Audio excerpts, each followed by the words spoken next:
এই মুহূর্তে পূর্বাচল থেকে যোগ দিচ্ছেন আশ্রিক রুদ্র। বিপিএল এর প্রস্তুতির খবর জানবো তার কাছ থেকেই।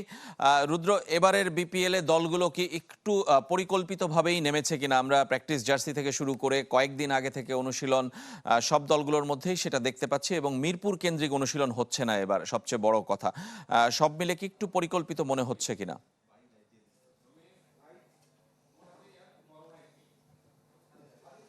অনেকটাই রেজন, আপনি ঠিকই বলেছেন। আমরা যেমনটা দেখি যে বিপিএল এর আগে বিশেষ করে মিরপুর একাডেমিতে একটা হযবরল একটা অবস্থা কিন্তু থাকে। একসাথে ৩টা ৪টা ৫টা দলও কিন্তু অনুশীলন করে, যেটার কারণে দেখা যায় যে আসলে কোন দল অনুশীলন করছে সেটা আসলে বোঝাটা খুব কঠিন হয়ে যায়। এবং তাদের যে আসলে ইউনিফর্ম বা তাদের যে জার্সি যেটাই বলেন না কেন, প্র্যাকটিসের ক্ষেত্রে আমরা দেখতে পাই শুরুর দিকে কিন্তু বেশ কিছু বিশৃঙ্খলা দেখা যায়, কিন্তু সেটা কিন্তু আমরা দেখতে পাইনি। গতকাল আমরা দেখেছি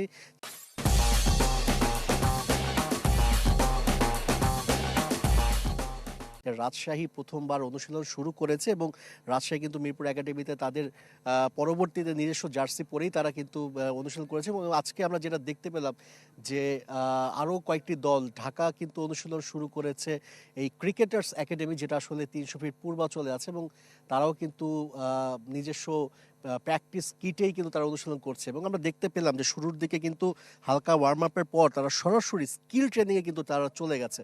যেমনটা আপনি জানাচ্ছিলেন দর্শকদের যে সাব্বির রহমান এখনও যোগ দেননি দলের সাথে। এর পাশাপাশি কিন্তু সাইফ হাসানও কিন্তু দেশের বাইরে আছেন, যিনি আজকে সন্ধ্যায় কিংবা কালকে কিন্তু তিনি ঢাকায় আসবেন, এবং আগামীকাল যে অনুশীলন হবে ঢাকার সেখানে যোগ দিবেন। এবং তাসকিন আহমেদও আছেন দেশের বাইরে, IL T20 খেলছেন, তিনিও যখন যোগ দিবেন তখন কিন্তু ঢাকা বলা যায় যে একসাথে সবাই আসলে অনুশীলনের সুযোগটা পাবে রেজওয়ান।